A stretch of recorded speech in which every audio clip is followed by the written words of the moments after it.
Welcome back to the Nerd Lair. I haven't made a video in a little while. It's been a rough go the last few weeks here with several different things, time and getting some food poisoning, but I'm back on it. And in that meantime, my wife and I have been watching a lot of Marvel movies. Well, not a lot, but a fair amount to where I'm a little backlogged on doing my reviews.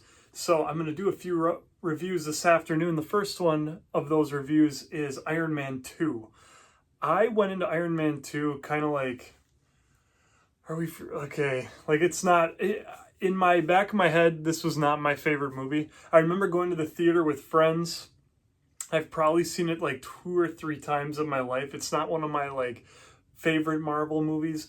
So I went into it a little bit of a grudge. My wife kind of had to pull me like a trailer to the living room to watch it. But we get into it and I'm like, why is my attitude like this? This is a really fun movie. Iron Man 2 is a Marvel movie that has a lot of heart and a lot of action, and I really enjoyed it a lot more than I thought I was going to. So I'm going to go down my line here. Number one is the story. I think this has a 9 out of 10 for story. For me personally, now I know the reviews are out there for other people, Iron Man 2 and Iron Man 3, not being movies that people like absolutely love, but I adored the plot of this movie. I thought that it was really fun. The whole time I was engaged. I didn't really want the movie to end. I give it a 9 out of 10. Characters for me in this movie: Pepper, Black Widow, Happy, Iron Man, Coulson, Nick Fury. 10. 10 out of 10 on the characters. I miss these days. I miss S.H.I.E.L.D. The more and more we watch these movies, the more I miss S.H.I.E.L.D. And I go, man, I wish we had these. I wish we had S.H.I.E.L.D. yet. I wish they didn't disband it. I know it's really cool, but I think that's the element that's missing from today's Marvel movies. As I go through and rewatch, I'm like, there's something missing. S.H.I.E.L.D. was efficient. It was cool. Right now, Marvel seems like it's everywhere. There's no there's no body directing these heroes, and that's what I liked about S.H.I.E.L.D.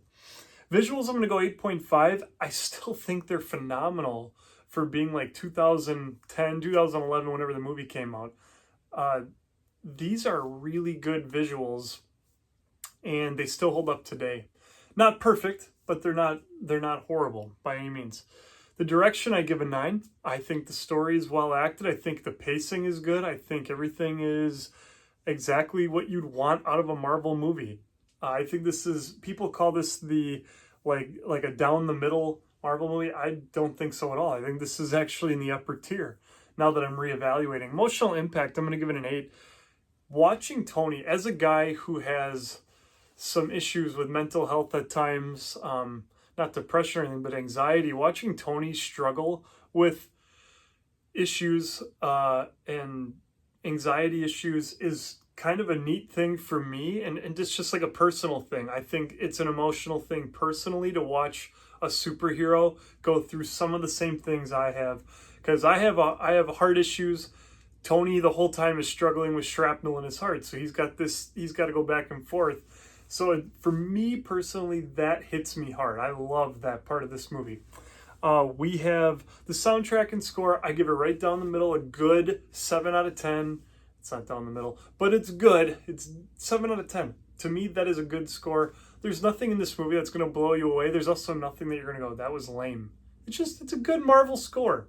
The legacy, I give it an 8. This has a lot bigger of an impact on the MCU than I ever gave it credit for. I think that it really sets up Tony for the future movies, and I really liked it for that. The villain, I give a 7. I really did like him while watching it, so he's good. It was fine. Neither one of the villains, Justin Hammer or Whiplash, are people that I'm like jonesing for in the MCU ever again, but they both serve their part well in this plot, and they do a great job with it. So my overall enjoyment of this, I'll give a 9 in that category. I did not want the movie to end. I was like, oh, I really, really liked it. I remember looking at my wife saying, why was I being such a poop about this? This is a good movie. And so when you compile all my scores, you get an 8.4 out of 10. And I think that's a very respectful score. That's much higher than I thought it was going to be on this scale. And I was pleasantly surprised with that. So that is my Iron Man 2 ranking. Let me know what you think about it. Do I have it too high? I have it way higher than I thought this was going to be a 6 out of 10 for me.